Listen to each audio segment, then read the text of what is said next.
If you're having problems authenticating your Wi-Fi or connecting to a Wi-Fi, whether you're trying to use hotel Wi-Fi or other Wi-Fis that you need to authenticate with, there's a couple easy steps to get connected. So first, we're going to click on our settings in the top right, and then we're going to go to network, and then go to settings, and then connect to the network and set up internet connection.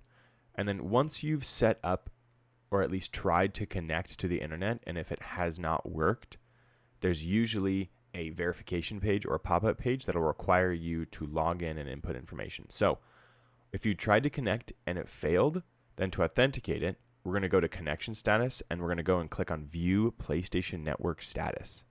So we're going to click on this, and then it will pop up with the PlayStation Network page showing that we're connected to everything. But if you're trying to connect to a network that requires authentication, it's going to pop up with the options to log in or input your information for whatever Wi-Fi you're trying to connect to. So that is how you can authenticate your Wi-Fi for your PS5.